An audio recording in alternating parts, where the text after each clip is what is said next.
All right, you guys, welcome back to Taking Flight with me. It's Mike, Rocket Blackstone. I am going to take you through today's episode, which is the beginning steps of flying the L-39 Albatros. And I'm going to show you what it looks like, basically how to pre-flight it, what to look for, and to whet your appetite on what it's like to fly the L-39. Let's take a look at the video now. All right, you guys, welcome to Taking Flight with me. My name is Mike, Rocket Blackstone. Super excited. I'm here at Long Beach Airport flying the amazing L-39 Albatros. Behind me, I've been studying. I'm going to be flying it from the front seat for the first time today, and I can't wait to share it with you. This is a dream come true after over 40 years nearly of flying all kinds of airplanes. I've never had the chance to fly from the front seat of a pointy nose fighter jet. And this amazing aircraft belongs to a friend of mine, and I feel really, really honored and lucky that I get a chance to fly it today with you for the first time. And I'll tell you what I think about it as I go along the way. And when I get back, I'll be happy to give you a full debrief on what it's like to fly the L-39 from the front seat. All right, so that's my first day. We're doing the walk around. I was super excited. Didn't know where to begin on the walk around, taking a look at it for the first time. But really, when you first approach an L-39, this L-39 anyway, it's got its covers on it. When you have this nice of an airplane, you want to keep it covered and nice, and this protects the canopy. So it has a canopy cover on it that covers it all the way to the nose, and it has multiple red plugs that fit in all of the openings on the airplane so birds can't get in there and get inside the engine intake and any opening on the aircraft at all. So this is what it looks like when we first approach it. Here it is. All right, here we are back at the L-39 Long Beach. We're just prepping this thing. This is how you do it. You got to pull all the plugs out. I've got a handful of plugs here, and as I go around the airplane, I pull the plugs out of all the places that need to be protected, like inside the engine inlets here. There's one in the exhaust. The pitos are usually always covered, and then I got to take this big cover off. So this is the process. All the little holes to make sure no birds get inside there. And this side's all cleared out. Awesome. So that's what it's looking like as we get it ready. Before we begin actually pre-flighting the airplane, we actually go back to the tail section. There's this little compartment in the tail on the left-hand side. Pop it open, and there is a tool in there, a giant flathead screwdriver that we use to open up all of the compartments. I'll show you where it's at. All right. So here's where we keep our tool. It's just inside here. So you guys see it says diagnostic connection. So we're going to press that. Come in here. This is where we stow the screwdriver. Trusty snap-on screwdriver here. And inside this compartment, back here near the tail, is a little bag of tricks. So hang on one sec. So inside here is a little quart of oil for the engine. Let's see what kind of oil it takes. It's a special oil. There it is. Sapphire. There it is. There's the engine oil. Let's keep a spare quart of oil in there in the bag in case it leaks. And then inside that bag also is the tool.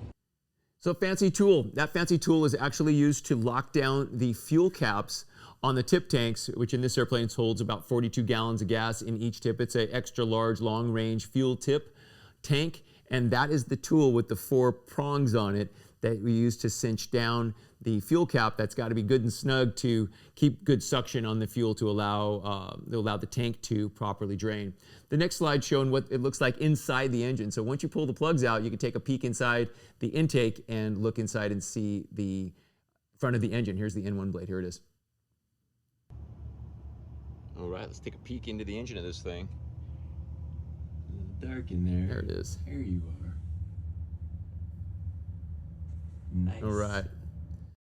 Right, so here's the tug that we use. When this airplane is out and ready to go, you actually can't start the airplane pointed with the tailwind. So we noticed that there was a little bit of wind coming from behind the aircraft, and before we fly it, we're going to have to reposition it to point it nose into the wind so that there isn't a tailwind during the start. You can actually get a hot start, so we can't tolerate any tailwind up the tailpipe during a engine start, and we're going to actually use this tug which is remote control. It's a really cool item that hooks up to the nose wheel, which is a free castering nose wheel. The entire nose wheel rotates without any nose wheel steering. So you steer this airplane with differential braking, and we had to use this special tug with this guy that knows how to operate it with the remote control, and he will actually tug the airplane with this tow bot, which is pretty cool. Once it's out, it's pointing into the wind. All right, you guys, check this out, L-39. I'll be flying this thing today pretty soon. I'm super excited. Been studying it for quite a while now, running the checklists and learning how to operate this beast. It's my first time flying front seat of a fighter jet. I know it's just a trainer, but coming from my background, I didn't get a chance to fly F-16s or F-18s or F-5s, but this thing is actually really awesome. Super excited to fly it and show you guys what it's like to reach your goal in life. I'm almost 50 this year. I'll be 50 soon, and this has been a dream and a bucket list item for forever. I am super excited, if you can tell, but this is a dream come true for me. So you guys, hopefully you'll enjoy this little preview and the episode coming up. Another walk around that's going to actually take you through each piece of it, through the steps of how to stow the stairs, and that's coming up next. Let's take a look. I lock it because I don't want to, I don't want it to be unlocked when it's closed, because in case someone gets in and they forget that it's locked, So just basically, if it's closed, it's locked. If it's open, it's unlocked, obviously. You know what I'm saying? So I just locked it. And these crew steps, like, it's kind of a rookie mistake to get in the cockpit and not put the crew step up. I do it all the time. I guess I'm a rookie, so anyways, now in this, so how do I do them? Let me try. Well, let me try one. The way you do it is when you come up, you bring your foot up like that. When you come up into the, I mean, obviously you can do it with your hand, but that's when you're coming up in the cockpit. Drag it with your toes and then latch it with your right foot. Yeah, and it'll latch when it comes up automatically. But this comes up into there, and then this comes up and latches in. Okay. So that's pretty cool design, actually. Yeah. All right, so that's the canopy release. You can see how this thing actually works. It's a little bit tricky. So you press on the little red button, and that pops the handle out. It's like spring loaded. So you press on the red button on the left side, handle pops out, then it rotates hard over right. That releases the latch on the canopy, which is really heavy. So once you've got this thing unlatched, you can climb up onto the stairs and then open the lid all the way and then stow this latch. Now the canopy is ready to be closed and latched from the inside. And then as you step up onto the airplane, as you climb up, you can see the stairs come up, get your left foot into the left pocket, and then with your right foot, drag the stair up and stow it and latch it as you go up. It's a really ingenious stair design on the L-39.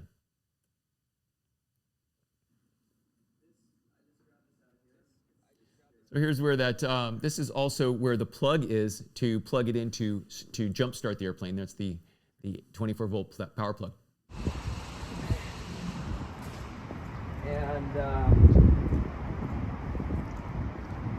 And the battery is connected, but the battery is in here. Right. That's what I'm loading. A battery switch lives in the nose compartment. Yeah. Here. We'll just open it. Okay. So there's 4 locks, and these are really critical because this thing can come open if they're unlocked, and the intake's right there. So you have luggage space, and you've got the battery here. And then there's some breakers for the fire extinguisher, and this I guess is a seat blocking. I don't even know really what that does. It somehow blocks the seat from the ejection seat. Okay. I'm not really familiar with the ejection stuff because we don't have them on this plane. Okay. So that's it. But this is where you put your luggage if you need to. It's clean. Do we have to do anything with the oxygen in here? Does it turn on or nothing? Okay. It gets turned on above. And the way that it closes is you start here and you go this way. If you go the other way, and it's really, it won't close. Okay. So you just start from the back? Yeah. And the other one is the opposite. I think the other one closes from both sides, but it's kind of the opposite. So you just screw them in, you push your shoulder against this. Usually when I'm flying, there's a lot of crap up here, so I just have to push real tight to make sure everything's secure, and then they'll latch. This is for the canopy. It's nitrogen, but we don't need it because we have bleed air. So it isn't really any nitrogen in it. I think it leaks. Okay. And then you just, you want to check the nose gear. This is the, I think this is the micro switch for up, gear up. And this is the one, oh no, this is working. And then this is where he's talking about you can't exceed the steer limits here. Canister, canister. And then there is a pin that we have that goes through here, which will connect to. That's actually the weight on the wheel switch there that we're talking about. So as the airplane is on the ground, it's sensing it's on the ground from that switch. So as that nose wheel comes off, the airplane thinks it's in the air. This is a free castering nose gear, so we steer the airplane with differential braking. And this is a really rugged landing gear setup on the L-39. The cruise step. So if you're out somewhere and you need to tow it, you can tow it with a universal tow bar. Okay. You bring that adapter in for the whole. It's in the cruise step. In the step. Okay.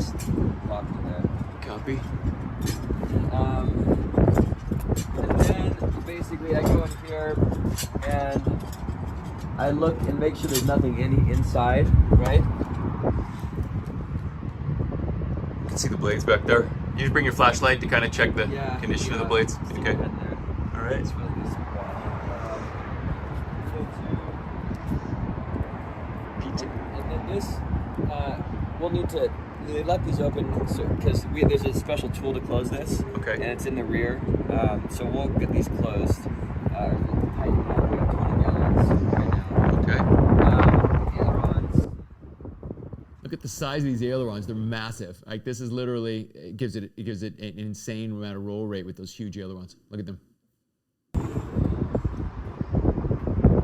Flaps. Main tires. One of the things that I was told recently is here. So these nuts here.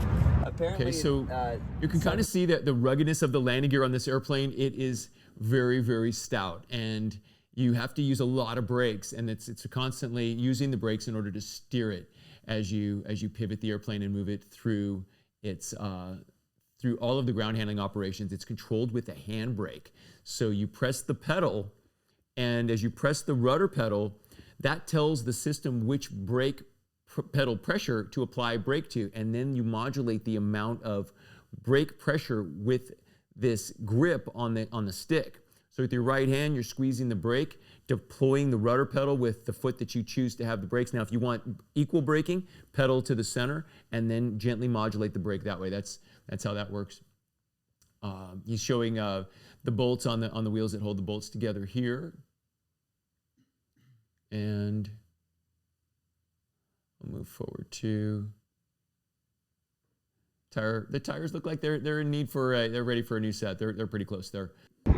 So underneath by the jack pad access, there's a little, and if you push it, tap on. Oh, intermittent, because when you release it, it goes out. Let me see what's in there. So it should be between 4.5 and full. 4.5 and 4 quarts probably, or I think, or liters. Much, cool. Yeah. The Czech sure thought of a lot of really great features. Having a little sight gauge like that to look through the cowling, so you don't have to open the cowling, is really great. And then the little intermittent button underneath to turn the light on and off. The oil is tricky to see and it's critical. So it gets all of its oil lubrication to the bearings on the engine, and you got to keep the quantity. It tells you the amount. It's like from 4 to 7 quarts, I think it is. Not quarts, but like pints. So that's how you measure the level of oil in the engine.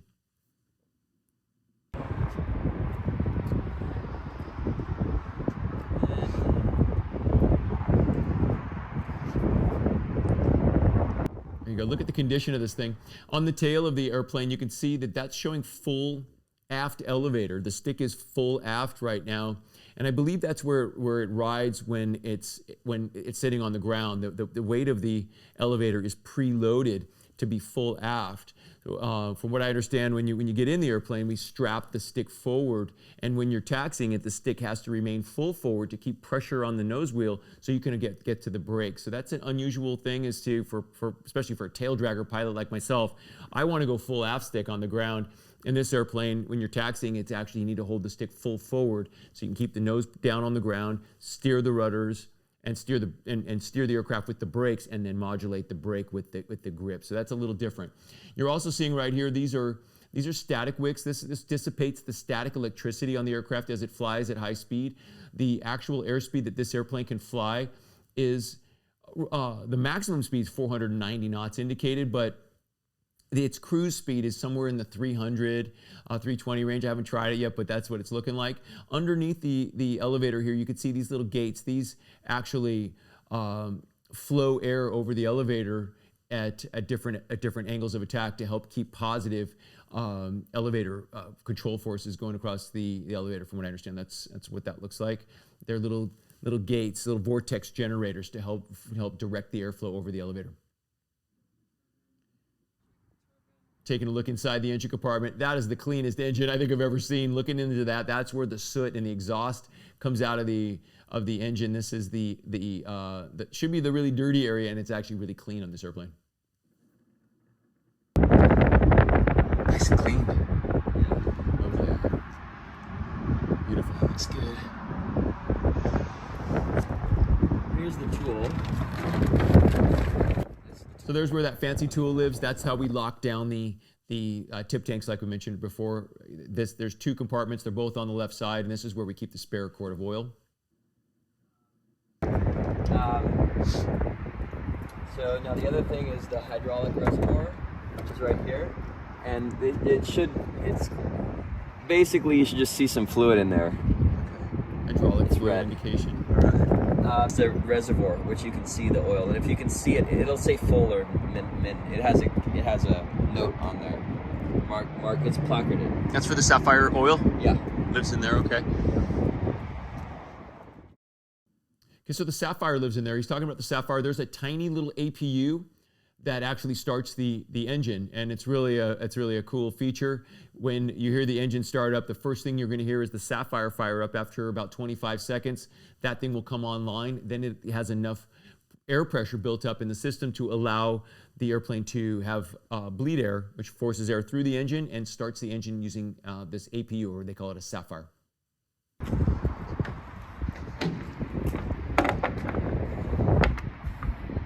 Okay, I just keep it kind of hand tight, because if it's not tight, it won't pressurize, and the fuel will just blow out. How would we know that? Well, yeah. I tried that one. Yeah. Dang it. So would you look in there to see if it's topped like you said, to see if he brought it to? Oh, it wouldn't be topped. This one's only got 20 gallons, right? 20 in each, so okay. It wouldn't be topped so you won't see it. Okay. I mean, yeah. Awesome. So that's how we check the fuel. So we did a walk around on this thing, and we followed the checklist. So the key to operating any piece of equipment, especially when you're brand new, is to start to learn flow patterns. And you read the checklist, you follow through. There is a logical rhythm to it and a reasonable flow pattern to it. And as you walk around the airplane, you're checking the same things every time and verifying that you have all the things you need. You got all the parts on the airplane. There's no damage done to the airplane. The plane's fueled properly. It's lubricated properly. You got all your levels checked and set. And then you look at the condition of the tires, the brakes.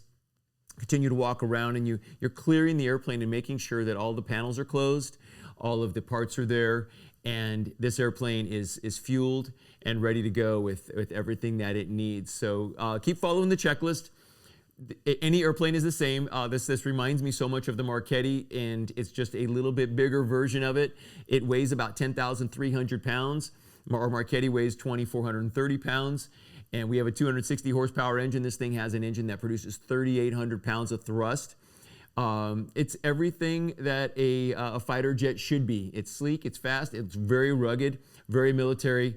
I'm super excited to take you flying in this thing and show you what it's all about. But this is a great prep. This is what the pre-flight looks on the L-39. You've been watching Taking Flight with me. My name is Mike Rocket Blackstone. If you like what you see, please subscribe, and we'll see you in the next episode.